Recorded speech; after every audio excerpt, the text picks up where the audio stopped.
Welcome to Nacht, Waffen Pilot with Penny Bradley.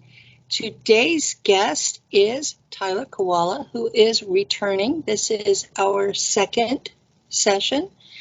Tyler Kiwala is an experiencer, independent researcher, and passionate disclosure activist. Most popularly known in the awakening community for Journey to Truth podcast,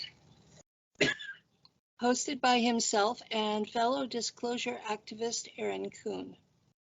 Together, they have created a platform for discussing any and all controversial and eye-opening topics without limitations in an effort to spread awareness to the masses. Welcome, Tyler. Or should I say welcome back? Yeah, no, thanks for having me back. Good to see you again. Ready to get into this and just have some fun. Things are a little messy right now, as everyone knows, and interesting times. I've been public since 2016, and about once a year, those two particular principal parties butt heads loudly, controversially, and those of the public who want to think that we're all frankly full of shit jump on it as a way to discredit all of us. And I'm just to the point of I really don't care. I'm telling the truth as I know it. If you don't want to believe me, don't listen to my broadcast.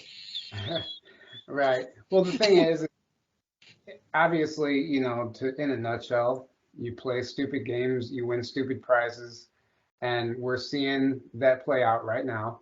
Whether what's being said is true or not, it doesn't even matter because look at the effect it's having. Now we're having these narratives immediately. People are running, they're throwing the baby out with the bathwater, and they're running with this narrative that the whole SSP never existed, it's fake, especially the people who dislike this individual, and it's becoming messy. But the thing is, you can't kill the truth.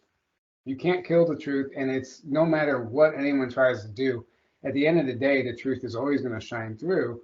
So there's really actually nothing to worry about. It's just going to look a little messy for a while, and it confuses people. But that's why we have to keep doing what we're doing and just stay authentic to ourselves and live in integrity, and don't really get involved in all that stuff. And just keep moving forward, keep trucking forward. You know, if the person at the heart of this controversy were actually the person who first brought up secret space program,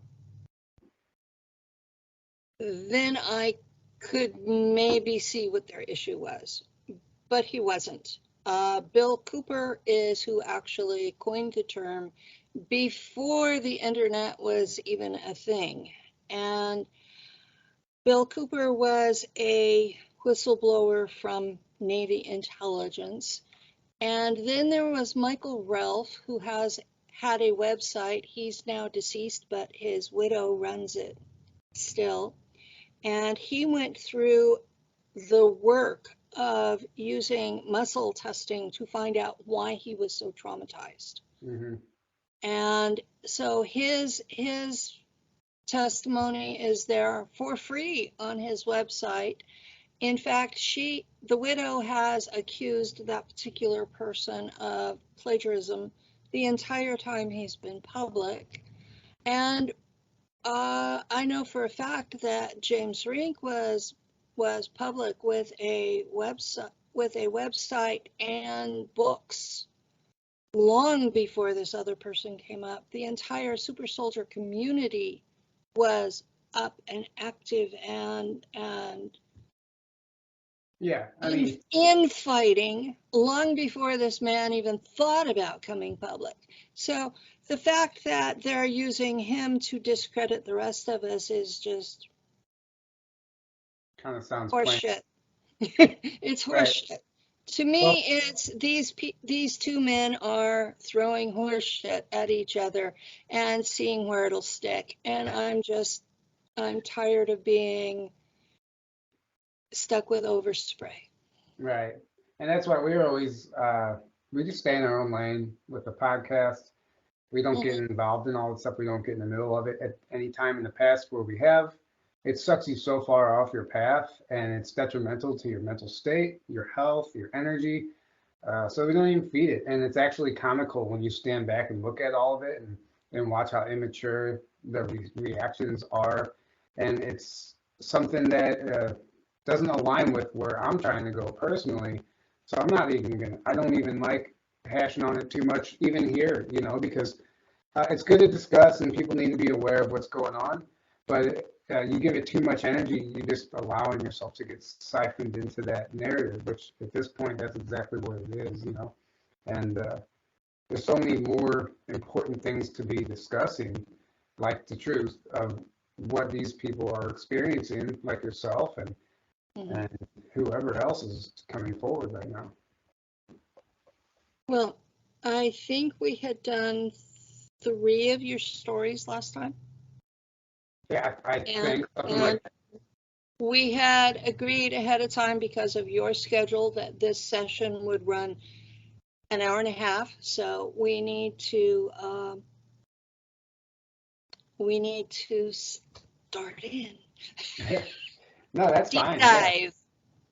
No, that's fine. It was at the end of the interview last time. There was a few things I had remembered that I forgot to say or whatever. And there's It's other okay. and there's another entire thing that happened in my life, which is actually really fascinating and interesting. Looking in hindsight, at the time when it happened, I didn't really understand it, but I'm going to go all the way back to elementary school. Whenever because when you start learning about this stuff, you go back to your childhood and you revisit certain events that Uh-huh. happened. And there's something that stuck out to me always. I remember I was in fifth grade and two Air Force gentlemen came into our classroom and they wanted everybody in the class to draw a spaceship, draw a UFO, what they think would be the best. Like they wanted us to not draw one, but design one. And so everyone basically, I remember almost everyone in the class drew a rocket, typical rocket, conventional rocket. I remember drawing triangle, a black triangle, almost like I had no idea what it was, but that's what I drew. And then I remember looking around at everyone else's rockets, and I was almost embarrassed to turn mine in because Yeah. it didn't match everyone else's. And I don't really remember much of what happened after About that. what year was that? Oh man, early 90s. I was in fifth grade. Okay. So, yeah, way early 90s. Um, Well, fifth I was grade for born in, me was 1965, so that's why I was asking. yeah, this was early 90s. I was born in 86. So by the time I was in fifth grade, I don't, Okay. 93, 94, 95, whatever. I'm terrible. I'm terrible with the years and my age, whatever. So anyway, I remember those guys coming in and asking us to draw that, and we all turned it in, and they were like, "Oh, that's cool. That's cool. That's a good idea. Oh, this is awesome." And they told us, children usually sometimes have the best ideas, and that's why they wanted us to each design our own craft. Looking back on it now, I think they wanted to see what we were remembered, if anyone remembered or had knowledge of anything, like a free energy technology or a black triangle or whatever the case was. I that just always stood out to me, and then it wasn't until I heard about all this SSP stuff growing up that I was like, oh, that's really interesting. And I talked to other people, and I don't really know anyone else who has had that happen. I think one other person finally reached out and said that the same thing happened at their school, but it doesn't seem like a typical thing. Maybe it is. I don't know. Uh, It wasn't in the 60s. Although my fifth grade teacher had us keep a scrapbook, and mine was on UFO sightings, and it was clippings from the newspaper. Right. Yeah. Well, I mean, that tells you where your focus is. I mean, but even back then, I wasn't even into all that stuff. I was just a kid, going to school to make it to recess. That was my, lunch and recess are the only two things I cared about in school. You were there because you had to be. Right. I just saw something the other day that said, how you fall asleep and like you tune out, like sometimes during lectures and stuff in school. It's because your body is a tuning fork, and it's like an antenna. And then when the information doesn't align with truth, or when you're being fed this bullshit propaganda in school, you automatically tune out. Because actually it's indoctrination, right? It has nothing to Yeah. do with what it means to be a human. Like some of it, right? When they're teaching you false history and stuff like that is what I mean.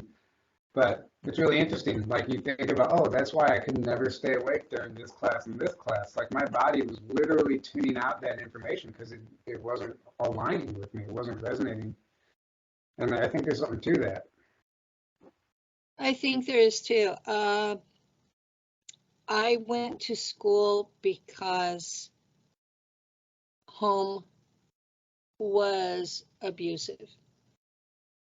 So for me, home was so bad that school was a pleasant escape. And that's something that most of the people I talk to can't fathom that. Well, that's kind of typical for what we hear from SSP people, and they choose children like that who come from broken homes, unfortunately, and are in traumatic situations where the parent isn't really keeping good tabs on their child, and they look for those scenarios, and so that you kind of just fits the bill, right? Well, as an adult, I have noticed that my mother has alters, so that contributes to the it's a uh, family program. Well, I just saw a study that said the average person has 12 alters. Like it's alters is becoming like a common term. This isn't even SSP related. This is just like talking about alternate personalities based on traumatic experiences in our 3D life. And You know, what, folks never had alters that they talked about publicly before the movie The Three Faces of Eve. I've never even seen that. Yeah. That was in the 1950s. Oh, okay. You know, So, I just yeah, watched. this is a new phenomenon that's happened during my lifetime. And at the same time, you have all of these programs that are being inflicted on the population. And Right. so, yeah, people are going to start having different things happen. Yeah, and I just watched this documentary called The Montauk Chronicles. It's actually the documentary where they got the idea for the show Stranger Things, but they Yeah. found whistleblowers who worked, not survivors of Project Montauk, right? People Hmm. who worked there, and one of the guys, I had never really seen these type of whistleblowers before surrounding Montauk, and these guys were really old. I don't know how old they were, but the one was explaining how. I mean, I'm talking like very, very elderly, like 80s, 90s, Yeah. and the one guy was explaining how he worked on the. He was one of the scientists that was creating the altars, and he was explaining how they were creating altars, and he broke down the science of it, and he was, explaining it all, and it's really interesting. We always get the other end of it, the survivors explaining it, but we never had the people who were actually conducting the work and doing the studies, even against their own will. Even though it was an Air Force project, these people they weren't questioning, they were just taking orders. Yeah. I see way too much of that in the people who come forward and say, we did this, it was wrong, but we were following orders. And it mortifies me because not even a decade before these programs were started, they had the Nuremberg trials where the the free world, decided that just following orders was not a legal defense for committing crimes. Yeah, So the irony right, really gets to me.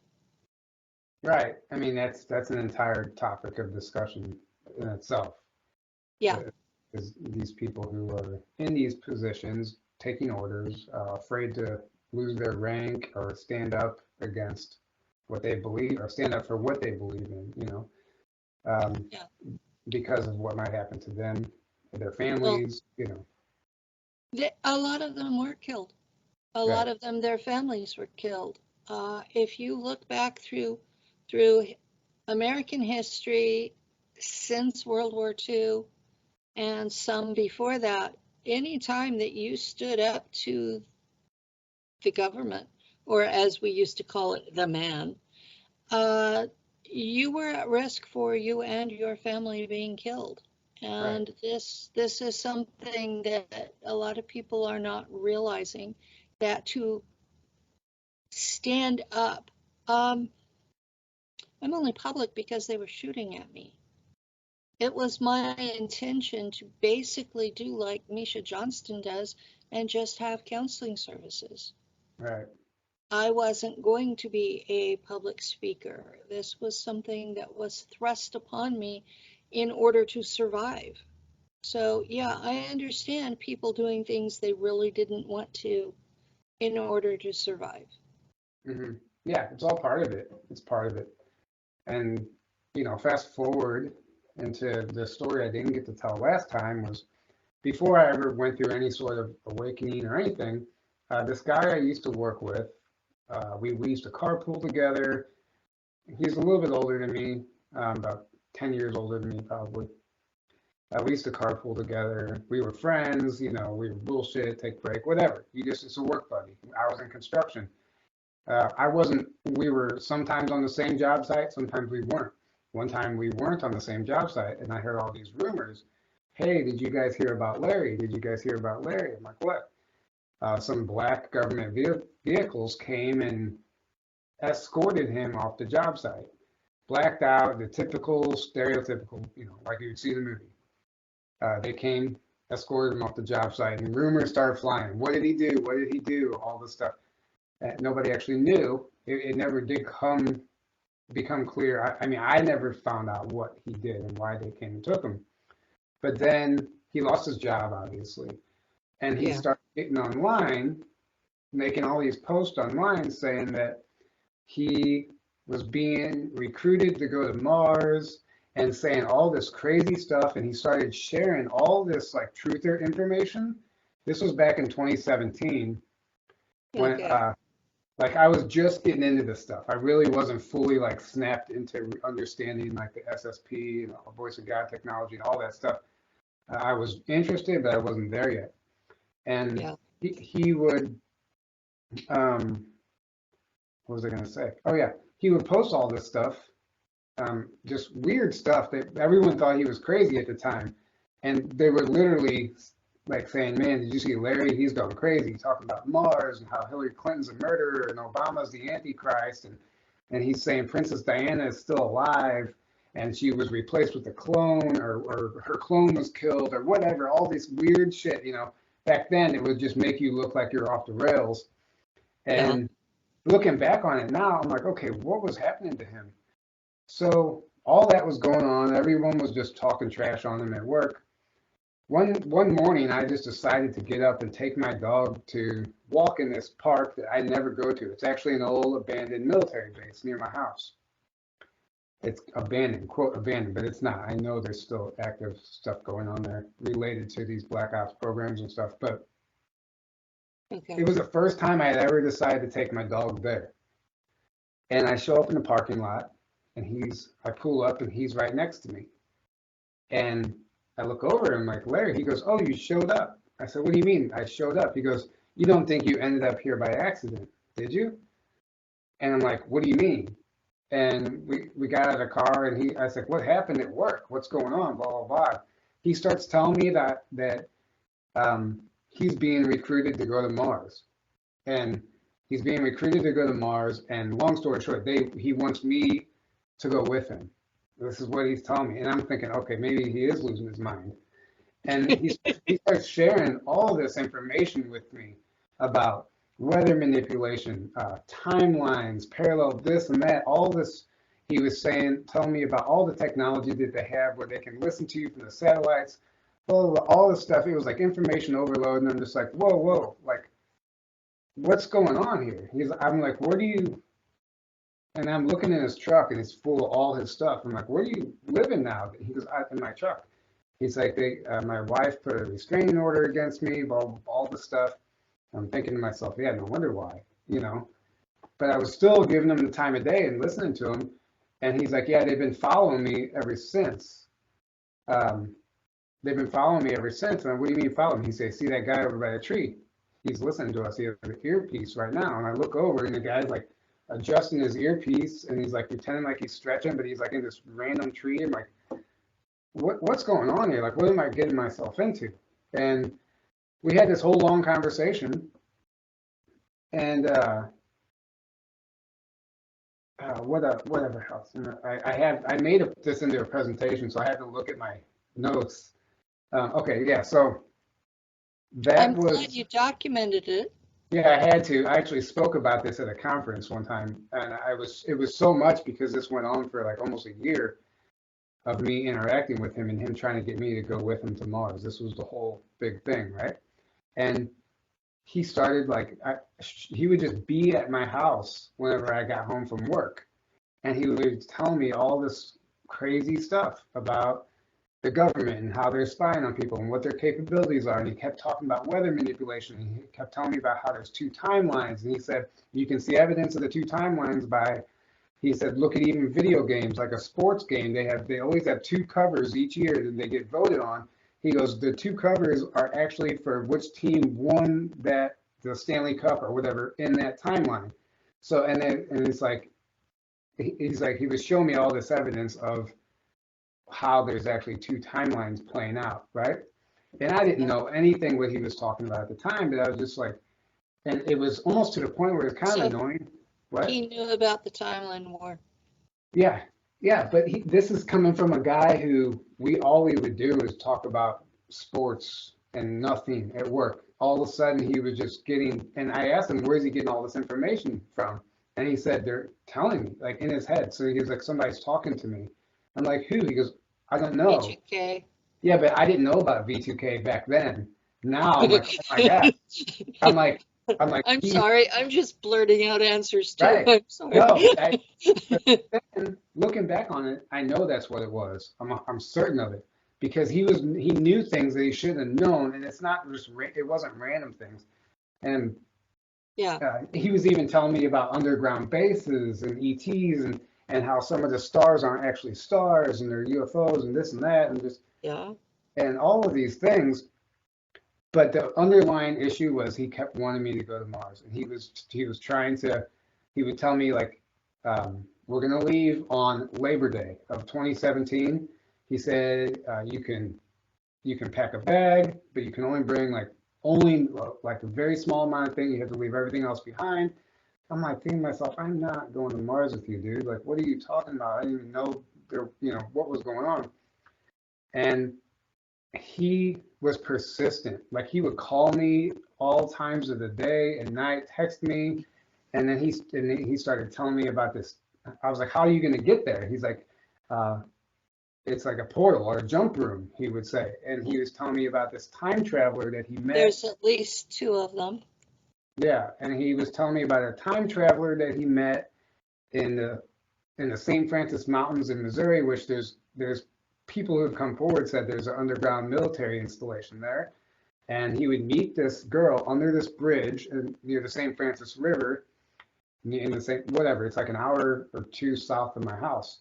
And he would meet her there, and she was like giving him information and explaining and then he would come back and then try and give it to me. And he wanted me to meet this girl. He kept trying to get me to come to this bridge and meet this girl. And I'm like, this is the most sketchiest possible thing ever. I'm not going to this bridge. And then he was persistent though. Like I'm telling you, like it was almost like I look back on it now and it was like somebody was pushing him almost to recruit me. That's the only way I can think of it, because why would he care? And he would even say things like, "You're the only person they let me talk to." He said, "I don't know why." He goes, "They don't let me talk to my wife, my kids, anybody that gets close to me, they pull out of my life, but they allow me to talk to you."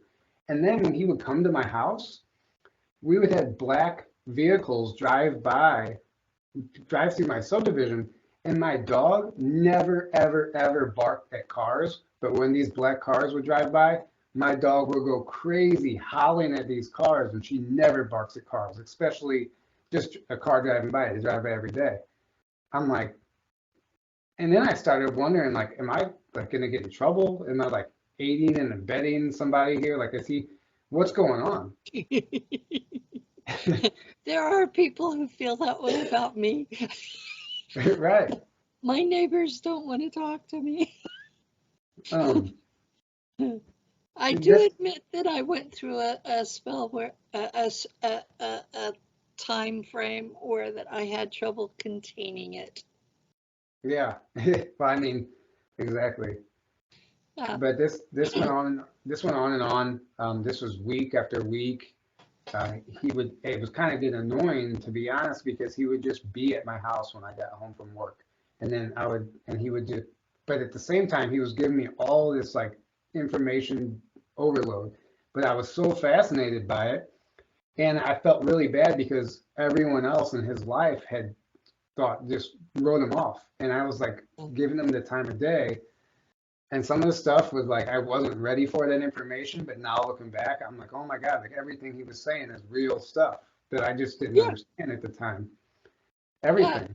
everything's real stuff. Yeah, Most of it you can get declassified yeah. documents to prove it. The And one, and yeah, I have files and files and files of declassified documents, and people think that I'm just making it up. yeah, yeah. He would tell me about MK Ultra, and he would tell me about weather manipulation a lot. Like he couldn't stress that Yes. enough about how much of our weather is manipulated like this. And Well, so much weather has been manipulated that the Gulf Stream has stopped running. I mean, a lot of a lot of streams have stopped running because of weather manipulation. Well, Yeah, I know what you mean though. Yeah, The drought in California is completely weather manipulation. It's warfare on our state. And it's because they want the Navy in the ocean to be able to communicate with the bases in Nevada, and any weather in between interferes with that. So they stopped our weather, gave us a drought so that the military could continue to communicate. yeah. There's And very much. And we should be able to prove that from documents that are declassified, and we should be able to sue the Air Force for doing that because it's the Air Force doing it, but they made it where we can't sue them. Right, exactly. There's a loophole in all of it. They know Yeah, what they're. It's systematic corruption. They know that on every level. yeah. But yeah, so going back to the story, because it gets crazier. He wanted me to. He said, okay, if you don't want to come to the bridge, I can have a different lady contact you. She'll message you on Facebook. I won't even tell you her name. You'll know who she is, and she'll only engage with you. The code word, he told me the code was I had to, if she messaged me, I had to invite her to the Church of Scientology.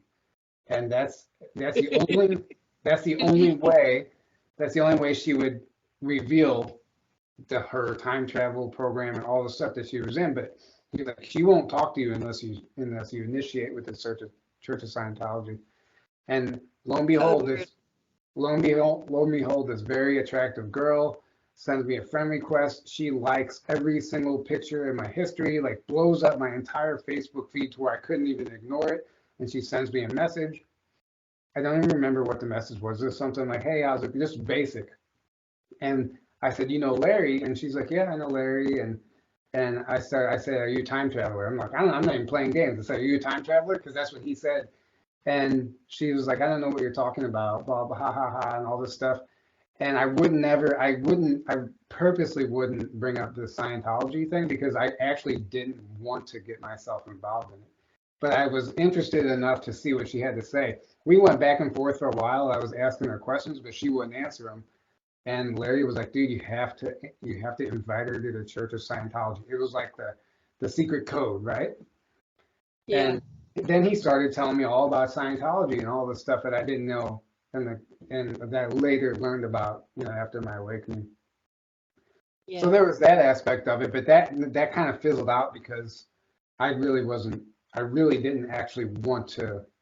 Something inside me was telling me not to go to that bridge, not to go meet that girl under the bridge, not to initiate anything any further with this girl online.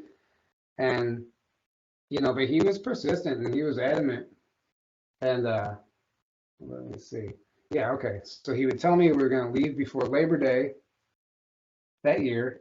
And he kept telling me, you have to leave everything behind. You can pack a bag. You can bring pictures of your loved ones, just things that mean something to you. And that's it. And I was just like, Larry, I'm sorry, man. I'm not going with you to Mars. Like, I don't even know if you're actually going to Mars. I'm thinking to myself, I don't know if you're crazy. So he messages me at work one day and he said, oh, I'm sorry you hurt your foot. I'm sorry you hurt your foot, but it's just a sprain. Don't worry, it's not broken. And I said, Larry, I didn't hurt my foot. What the hell are you talking about? I texted him back. What the hell are you talking about? And he goes, oh, maybe it was just a premonition. And he goes, but it would be a perfect excuse for you to leave work to go with me. And I'm like, oh, okay, huh, well, funny. I said, I told you I'm not going. So the next day, I get called that day at the end of the day. I get called to go to another job site downtown where they're setting these huge steel railroad tracks. And Mm. uh, where I'm working, and my foot, I'm this truck is delivering some railroad tracks, big steel. I don't know, they weigh a ton, I don't know, whatever the hell they weigh. And one of them rolls off of the forks and smashes my foot in between the sidewalk and the railroad track, this big steel Ooh. track. And I thought my whole foot was crushed. I thought it was broken. I thought I was done for. And we flipped it off my foot. And it was like my foot turned into elastic and nothing happened to my foot except it was just sprained and swollen. But it didn't break. There was no fractures.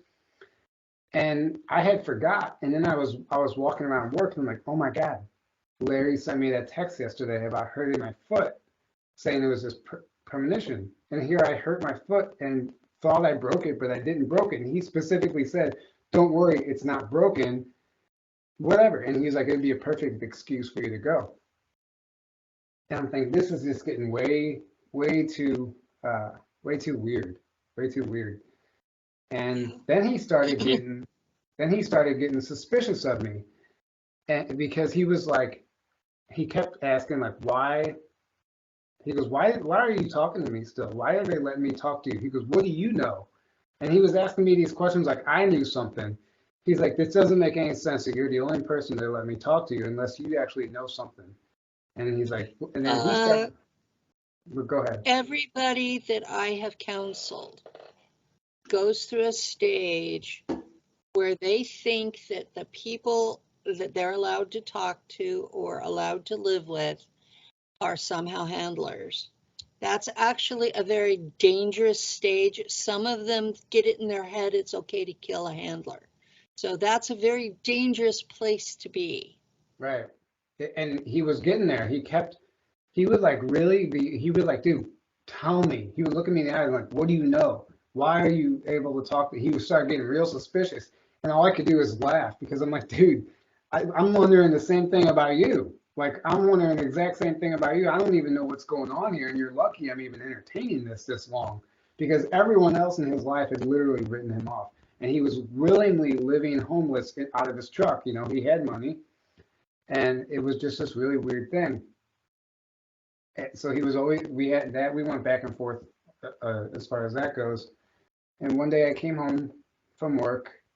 I'm skipping through a lot of this, being it's a way long story, but I came home from work one day and my dog was outside. And but my dog, no one that lives at my house, no one, my dog would have to be let out. She was out back. But my front door was locked. There was no cars home. And I got home and I opened up the front door and Larry is sleeping on my couch. I'm like, dude, what the fuck are you doing in my house? Sorry for my language. I'm like, dude, what are you doing in my house, sleeping on my couch? I was so mad. I was like, you are so lucky I know you, or I would call the police right now. I was like, you can't just let yourself in here. I'm like, where? How did you get here? Where's your truck? And he's like, oh, my truck is at Best Buy. I walked here uh, because they're following me, and he was trying to hide from them. I'm like, oh, well, thanks for using my house. Like they already don't know that you come here anyway. And you know, They know everything. exactly. But like he somehow thought he was fooling them by parking his truck and walking to my house, and he's like, oh, by the way, I took a shower and bought this and that. I'm like, okay. Uh, So and you don't stink in my house, okay? right. I'm sorry. No, it's fine. I was It's all this stuff for me is very familiar. I have friends who are very much like this. And my partner Lou just sort of looks. I mean, I remember telling the story at the time to some of my friends, and they were like, "Oh, it was totally like eyes glued, like what? Like this was crazy." And there's even details about it I probably don't even remember, but just little details of conversations and things that would happen. Or like I would be talking about something with a friend, and he would call at the exact same time, like almost like he knew I was, and he would share some information that pertained to our conversation, almost like he knew. It was really weird. And anyway, he was on my couch. Like we got in this argument, and he was like, "Dude, just calm down." Like he goes, "I came here because I'm leaving, and this is your last chance to come with me." I said, "I'm not." He's like, "I'm not going with you." I said, "I'm not going with you, Larry. I'm sorry. Good luck in Mars." I'm just like, I still at this point didn't really actually believe it. And he's like, "Well, can you at least take me to my truck so I don't have to walk there?" And I said, "Yeah." And I'm taking him. He's like, "This is the last time you're ever going to see me, by the way." And I'm thinking, okay, I'm sure he's going to call me tomorrow, whatever. I'm like, "Oh yeah." He goes, "This is your last chance too. If you want to come, we can still arrange it." I said, I'm sorry. And I dropped him off at his truck in the parking lot. He got into his truck, rolled down his window. I had my window down, and he rolled down his window and said, "See you on the other side," and drove off. And that was in July of 2017, and never has he been heard from since. He's a missing person now. And Yeah, a lot of folks have discussed having similar offers, and the ones that took it have become missing persons. There are a lot more of them than people think, and it started in the 1960s. right, and I didn't really have any And awareness. it's real. Uh, there, it was so prevalent in the 1960s, they referred to it as the brain drain. And there was a documentary made for British, BBC, and they played it on April Fool's Day so that people would believe it was a joke.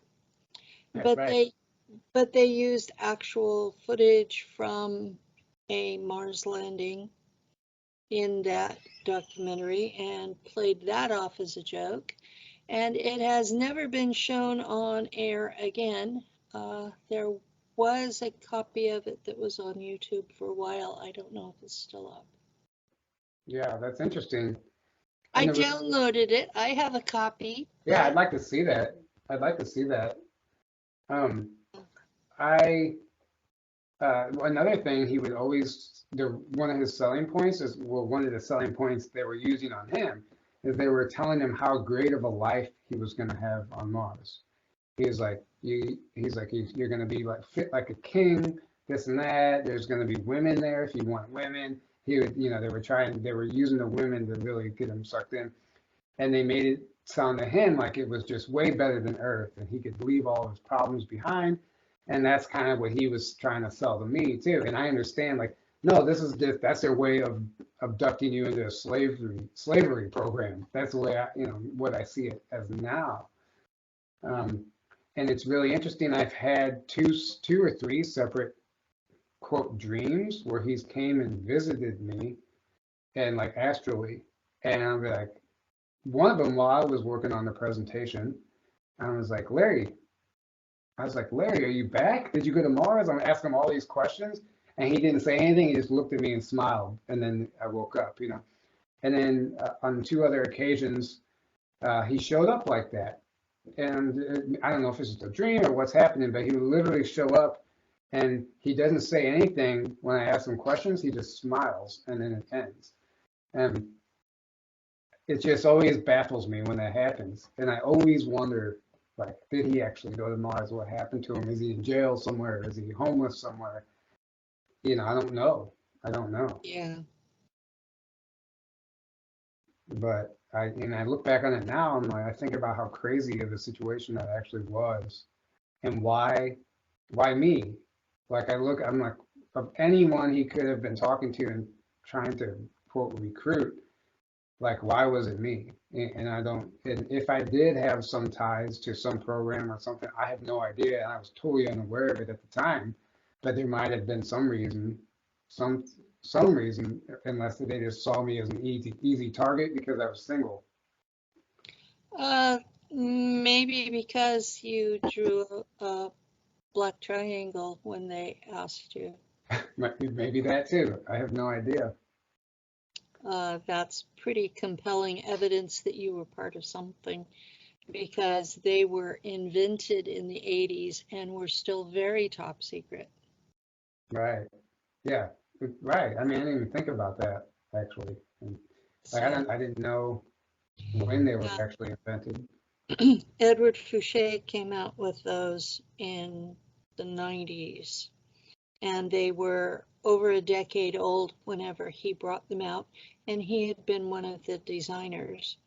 But that's what the triangle ships are, that people are freaking out in the UFO community because, oh, I saw a triangle ship. Well, the triangle ships are American. Ed Fouché told us that. Right. They're Well, I built in think Utah.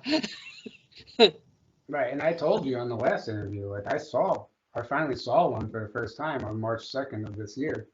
Uh, Cool. fly over my house, like right over my house after that whole series of weird events happened, which Hmm. it feels like lately, I swear, like I don't know if it's targeting or like it's like this weird recruitment thing. I swear, like there'll be like a Navy and an Army vehicle. Oh my God, so this happened. Well, I'll finish. There'll be like Navy, Army vehicles driving like next to me. All these weird recruitment things. I don't know. This stuff put into my awareness almost to like lure me in. And the next day after our interview, Yeah. last time, I went to this place where I ate lunch. I like to go eat lunch, and there was three Navy recruiters there, and female Navy recruiters sitting there. Female And, Navy recruiters. Oh well, my. that's the whole sex magic thing. Of Yeah. course, a female is going to be more appealing, than just a guy coming up to you trying to recruit you. But they never said anything to me. I just thought it was really weird. And a prior experience at that restaurant, I was blocked. The exit was blocked. I couldn't leave by this truck, this tractor trailer that had a white Pegasus on it. It said Pegasus across.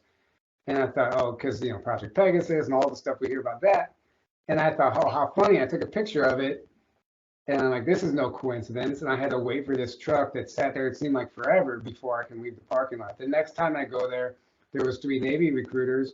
And then as I left that day, I noticed the sign. There's like a flashing billboard of all the stores in the plaza.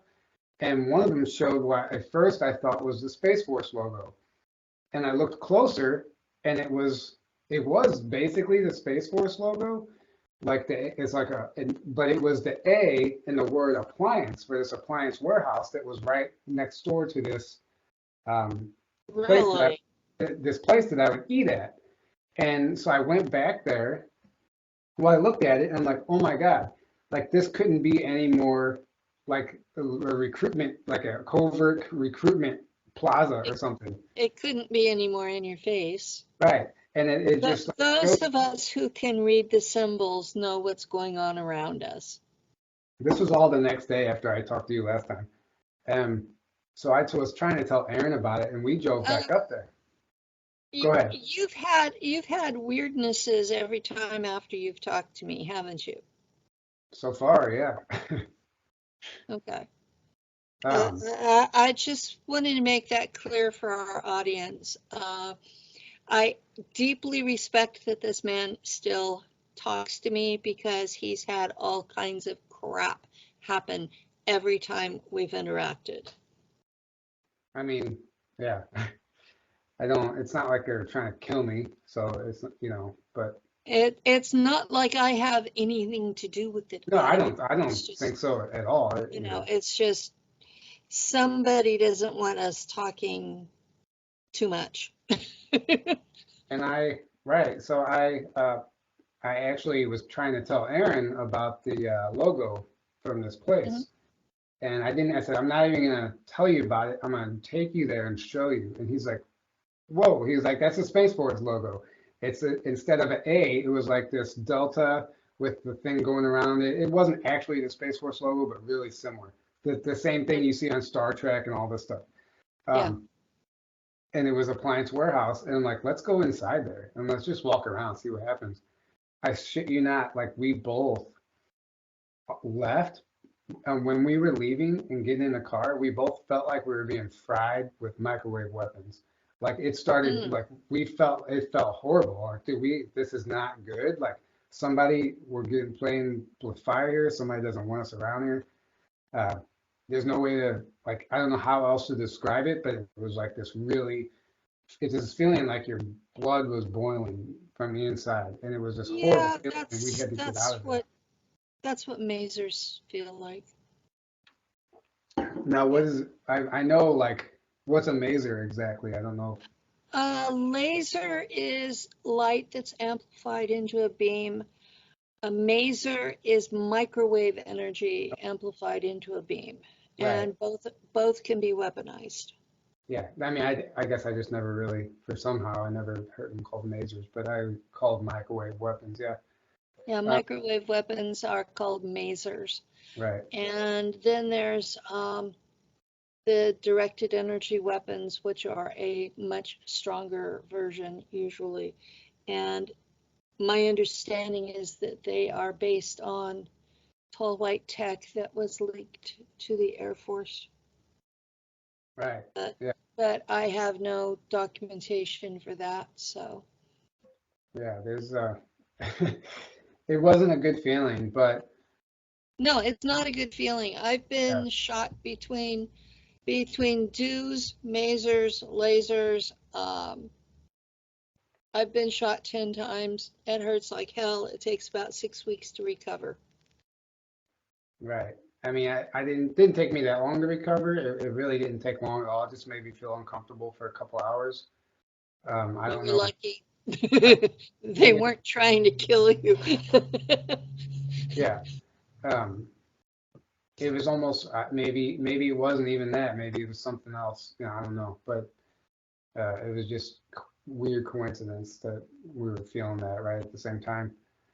Um, but yeah, if you start looking around, there's like a world within a world. You know, we have the regular world we see. Then like that plaza could be doubling as a SSP recruitment center. And there's another place in St. Louis that's a telemarketing call center that I've heard some people claimed it's also a recruitment center. And I've always had a connection with that building since I was a child. It's weird. It was so weird. Every time we would drive by it, I would stare at it. And when I found out as an adult what it could possibly be, my jaw hit the floor. And like every time, I could almost go back and tell you every time I drove past that building because I remember it so vividly. Doesn't mean anything, but it's weird. coincidence, right? I don't know. But there's just what I'm trying to say is there's more going on right beneath our eyes, hidden in plain sight. And if you know Yeah. what to look for, there's like a it's like a world within a world. There's like two separate things happening at once. The illusion, right? The matrix, and then this other thing that we kind of see portrayed in movies and that kind of stuff. You have the world that most people see, and then there's the world that they're hiding. And if you can read it, you can see it. And then there's another level beyond that for the people who are actually running the show. Yeah. So Right. it's like being in the audience, being on stage, or being backstage. Mhm. Yeah. I mean, I don't know what to make of all of it. I try not to, aside from talking about it on like this, I don't even actually like. I actually considered like canceling. I'm like, I don't even know if I should be talking about this stuff. And I was like, I'm already committed to it. I'll just do it. But I don't want to make it a habit of like going on every single show, telling the same story over and over. I don't want to do that actually. I Um, don't blame you. it, I was going to stop doing interviews entirely because everybody wanted me to do the intro over and over and over and over and over again. And I caught myself being really rude on some people's shows and just talking about what I wanted to talk about, no matter what they said, just talking through them. And I would listen to it and go, I was really a bitch there. well, hey, awareness is the first step, right? At least you acknowledged it. Yeah. And so I'm picky about whose show I go on. I don't get a lot of invitations these days, but it's because, as one of my guests put it to me before we were on air, the public wants to hear men, they don't want to hear women. Yeah, that's And not true at all. um, a producer once told me that I was too old and not pretty enough to be on his platform. Yeah, So don't listen to I'm that. just, it is what it is. I'm telling the truth as I know it, and I'm on But my own podcast, and if people want to hear me, they know where I am. yeah, you don't want to be on somebody's show who has that mentality anyway. I mean, No, I yeah, don't. yeah, so don't even let it bother you. That's their own deal. So, Yeah. that's where it stands. And I've been public since 2016, and it feels like I'm bashing my head against a wall. And some people are listening, and some people aren't. And I've noticed when I put up a new video that the first 2 weeks or so, I get all of these people who are gushing, and then after that, I get the ones that want to nitpick me apart, and I'm getting to where I just click like and then delete the ones that are the nastiest. Right. I mean, sometimes I get to the point where I just don't even read the comments. It's not like you're always going to have those people. You're always going to have people who don't agree with you, who say evil things, ignorant Mhm. things they would never say to you to your face, but they hide behind their keyboard, and it's easy. And Yeah, that's the problem with what's going on now. People have the balls to say things through the keyboard online, but they would never say that to your face. They're hiding behind a screen name and an avatar, and those people, don't even let them. It's just a stranger. Like, don't let them. Don't give them your energy. Don't give them the time of day. It doesn't matter what they think about you. It really doesn't. Let them think what they want, because if you're true to yourself and you're living in integrity and telling your story as the truth, like, it doesn't matter what they say, because the truth will always win. So I wouldn't worry about that. the truth wins eventually. Um, But but it's we've got a topic that is so out there. When you start talking about friends inviting you to go to Mars, that's really very mild in this community. Yeah, but it is mild, I guess it is, but at the same time, it's like, For when, someone who's coming from the audience to the stage, it's very shocking. yeah, yeah, So for you, it was a very shocking experience because you had not encountered any of that before.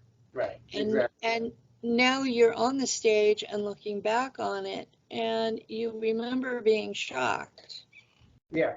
Well, But I just remember, anything he said, was it actually shocking in retrospect? no, none of it, like absolutely none of it.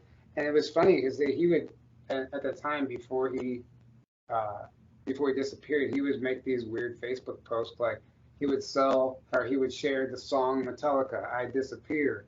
And he would say things like, I'm ready for Mars, I can't wait. Like they're just weird things are and just like I don't know what was going on. He knew, he was convinced he was going, and he's been missing since then, so whatever happened, I don't know. But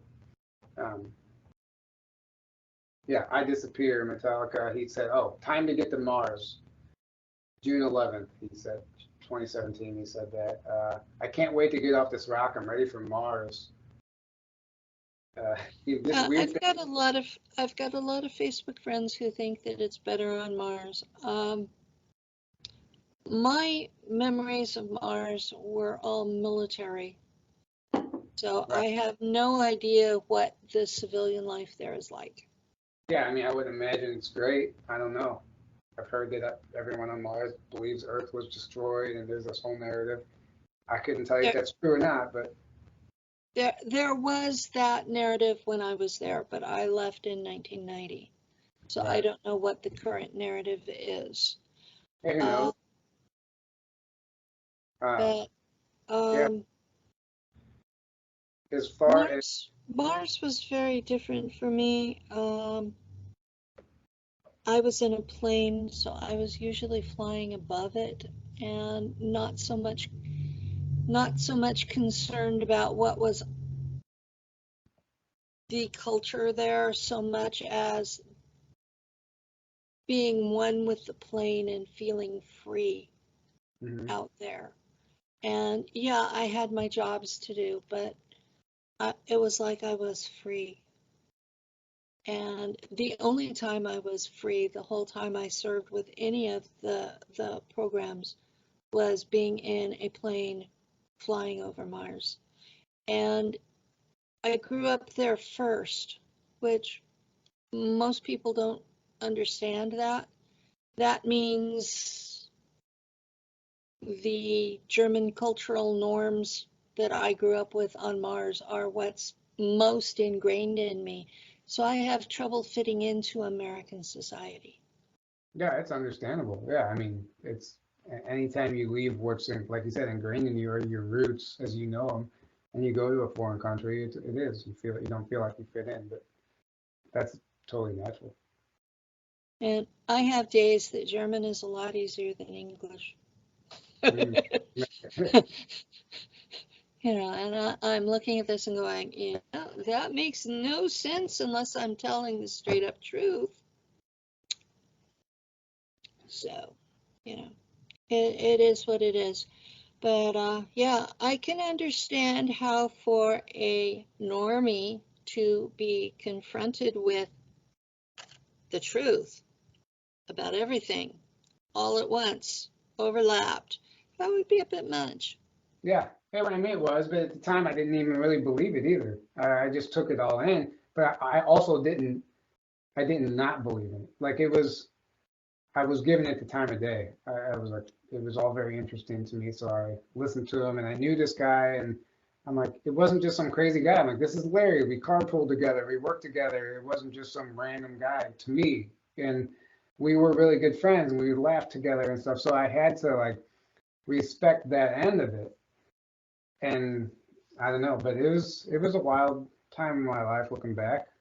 Uh, but There's there's a lot going on that most people have no clue about. The weather is controlled. V2K is a two-way street. They do read your mind while they're doing it. You have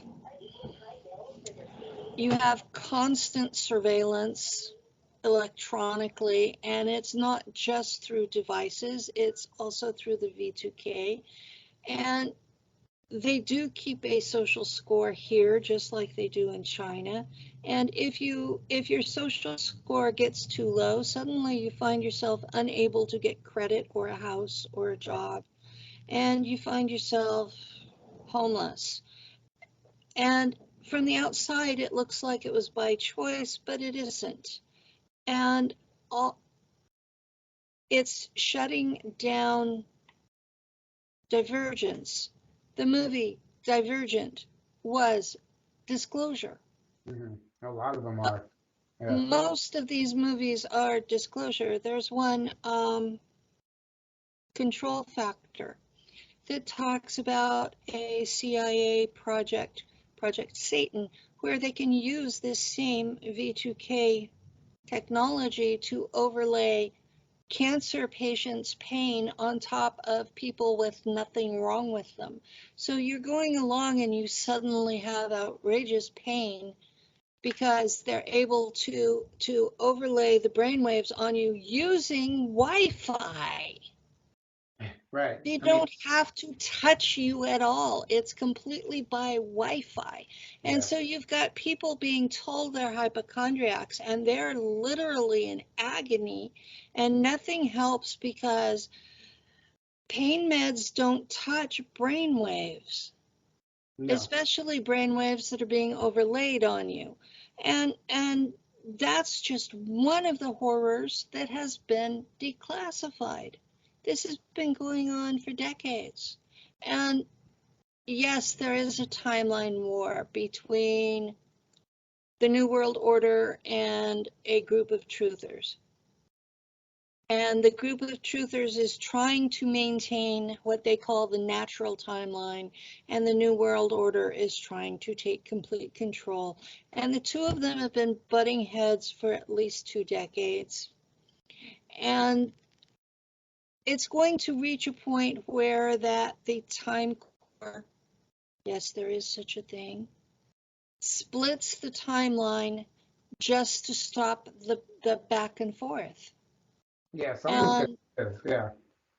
and you have to start wondering because the timeline issues are so in your face. If you're paying attention, if you're not paying attention, you won't even notice. No, yeah. Well, that's one thing I think that's becoming more apparent for everybody is the timeline stuff. And it's maybe the people don't understand its timeline, but they're noticing these glitches and these weird happenings and things that Mhm. don't really have a place in our reality. It's like, what's going on here? But everything's surfacing, everything's changing right now, and we're along for the ride, you know? Uh, And people like me, well, I'm noted for that I served in space with the Germans. But when I start talking about stuff that's happening on Earth, they freak out. It's like, how do you know about that? Well, I've been a truther, or what's today called a truther, since I was old enough to understand that JFK was assassinated as part of a coup d'etat. mm, right. And I was in junior high, which would have made it, what, about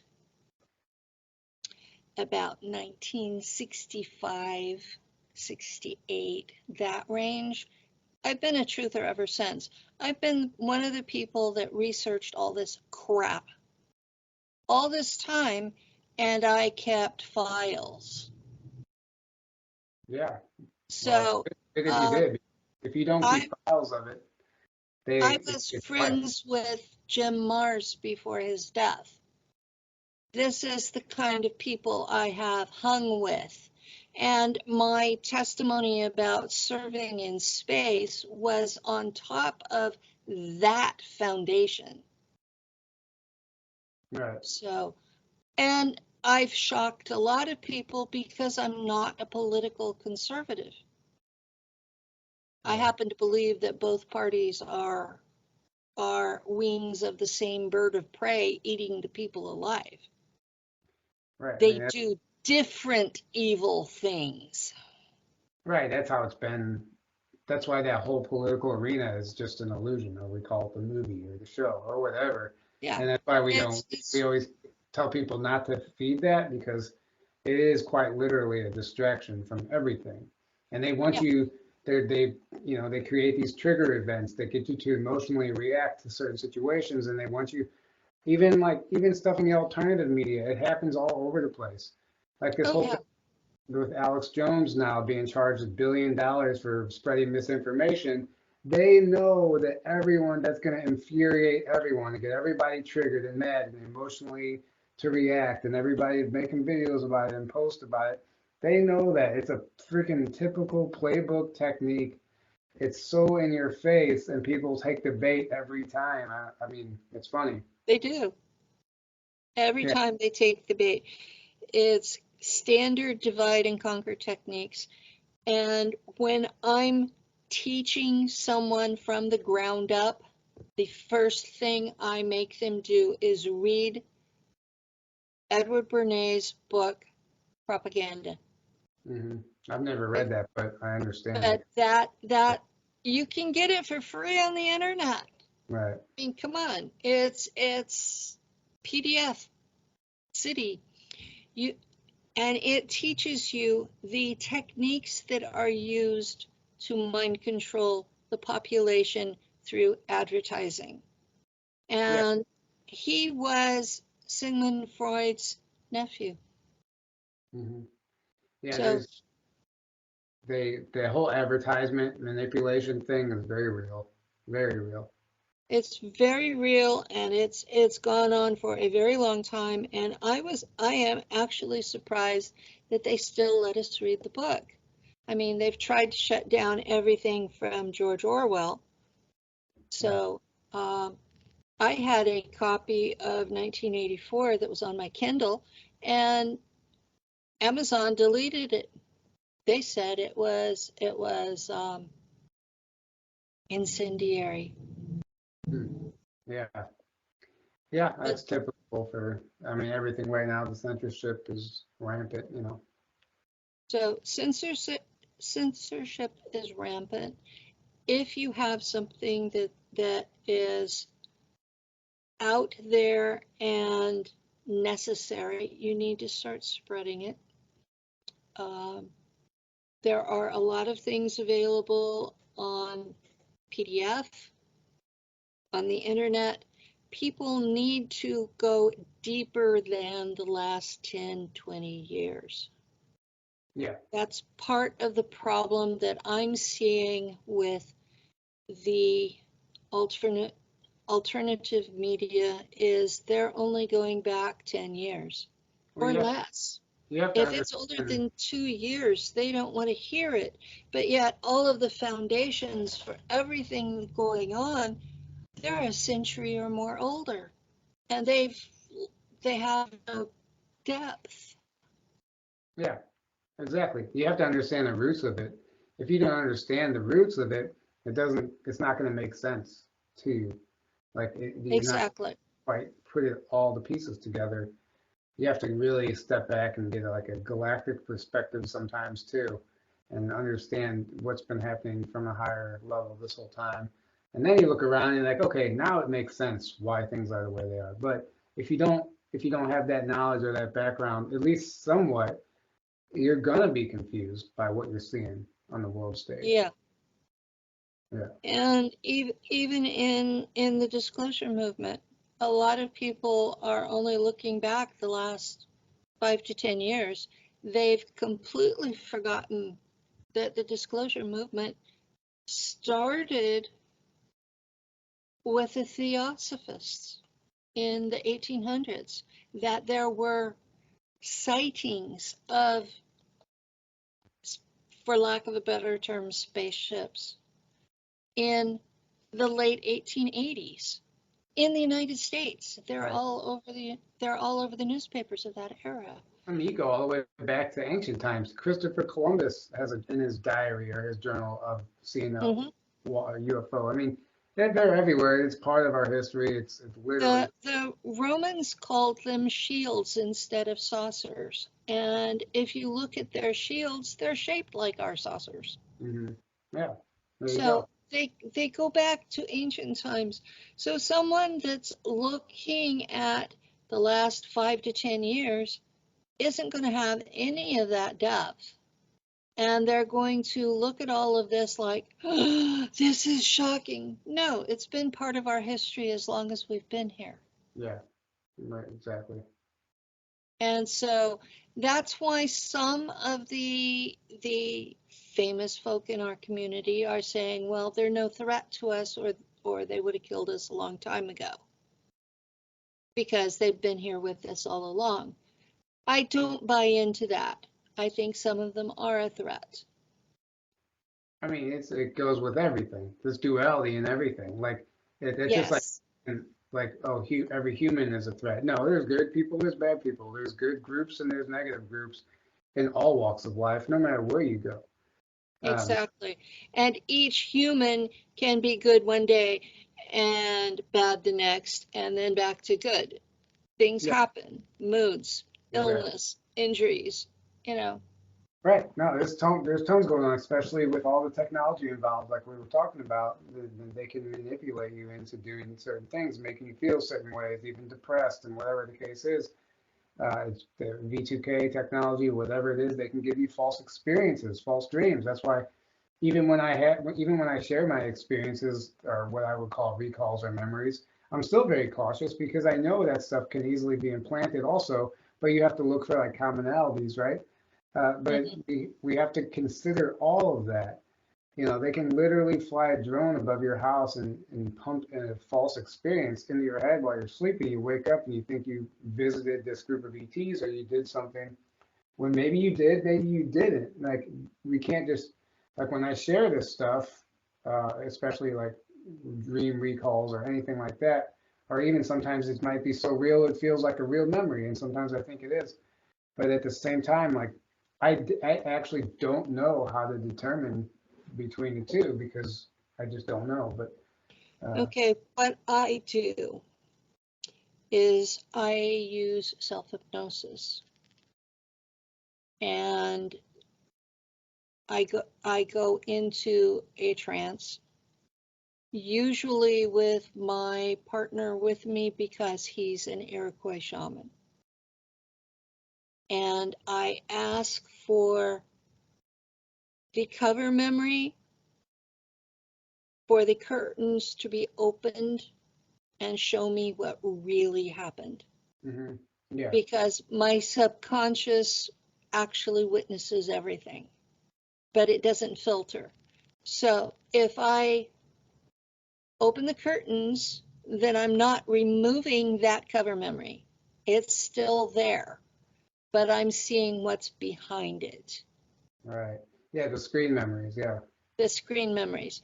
So this is how I come up with different stuff than most of the others, is because most of the others are accepting their screen memories as the full story, right. and it's not.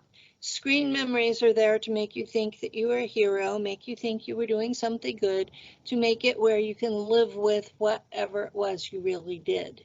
hmm yeah, So if you are experiencing going into these programs and you think you're a hero, you need to go deeper into those memories hmm because none of us are heroes.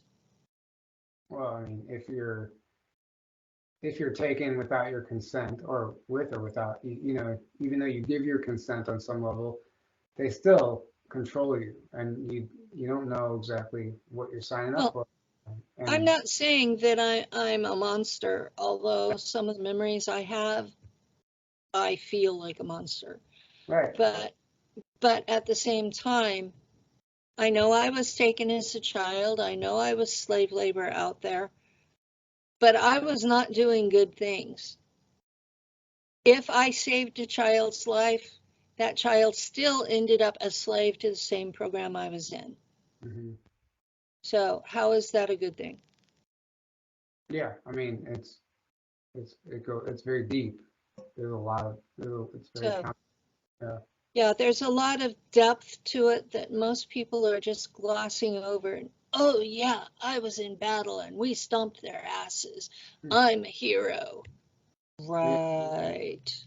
yeah, I stay away from those type of, when I listen to people share, some people like to glamorize everything and Yeah, glorify it as something like they're proud of. And they are because they've never gone deep enough to see what they did wrong. yeah, I mean, you never know. I mean, I can't speak on behalf of anyone, and I'm no one to tell them that they're wrong or right, or that it was a screen memory or not. That's not for me to figure out. That's up to the individual. So I'm not going to go out and point fingers and say this person's lying, this person's not, when I can't prove it, and I don't know. Yeah. So, but I'm sitting back and just watching, and that's my general rule of thumb. If you think that you're a hero, you need to go deeper into those memories. Mm. But yeah, I mean, if anything, that any snippets that I've ever gotten, well, you heard the last time, but they're just snippets. Like I wouldn't even know if I was a hero or not. It's just like these little, it's like this little out of context memory, right? Yeah. And I don't know what to do with it or where it fits in. Like I had this experience, this recall, or whatever, where I was undercover at a baseball stadium. I don't know which stadium, and we were up in one of the suites, and I was undercover, and Hillary Clinton was there, and they were planting a false flag. And and the team I was on in particular was I was there collecting intel from that meeting. I was reporting back and whatever the case was, and we were there to try and stop a false flag. That's all I knew. And we had a team, and everybody was stationed throughout the stadium in their certain areas. There was an Asian guy in a meeting that I talked to, and later on in the mezzanine or the lobby of this baseball stadium, I saw him again, but he was in police attire this time. And I thought maybe he was an officer and he changed for the meeting and came back. And I was like, hey, I started talking to him, and he acted like he'd never seen me before. I'm like, dude, we just talked. What's going on? And he looked so confused. And then I look up and I see the guy that I was talking to in the meeting coming down the escalator. And then I looked, I'm thinking, oh my God, clone. That's the first thing I thought. Like, this guy's not actually, it's a clone. And as soon as he saw me see the other guy, he took off running.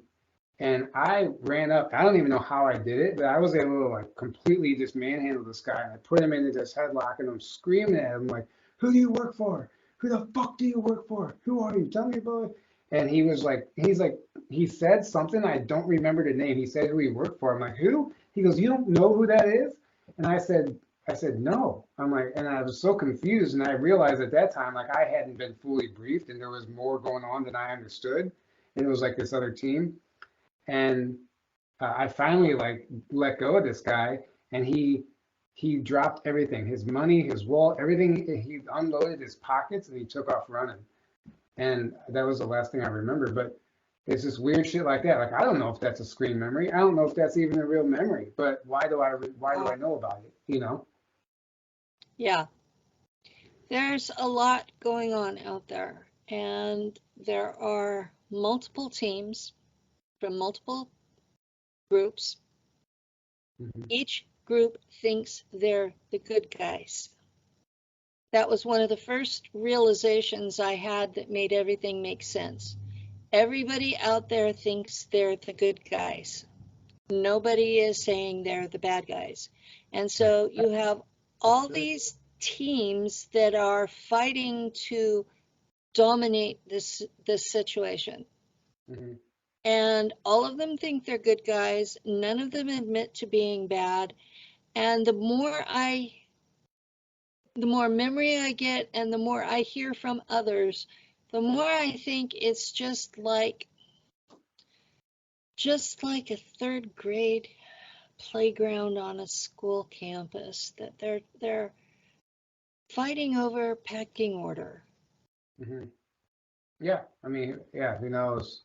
But I definitely agree with you as far as everyone thinks that they're the good guy, and like evil is a perception to some people. Like, because even the dark side, they think they're doing good.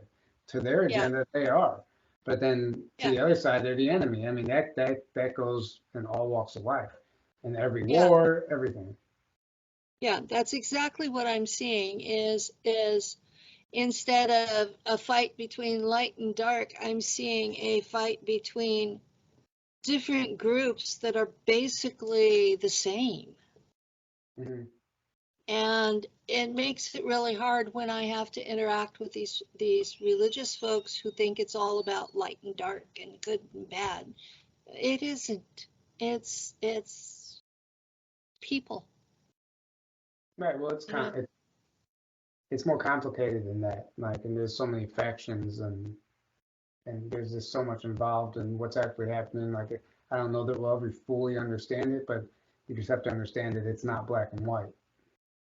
Yeah. I've gotten to the point where it's like all I really want is for these black ops to stop kidnapping children. Right. And that's all that, I There, mean, that should be everyone's primary focus right now. This it mic should be. decided failing on me today. Um, Well, we're getting to the time that you said you needed to go. So I do do, you have I any, do have to run. So yeah, do you have any last things you want to say before we go? no, I don't. I wanted to share that whole Mars recruitment story, and I think we discussed plenty, and I appreciate you letting me come on and share that, and I enjoyed this, so thank you. Thank you for coming, and thank you, audience, for listening.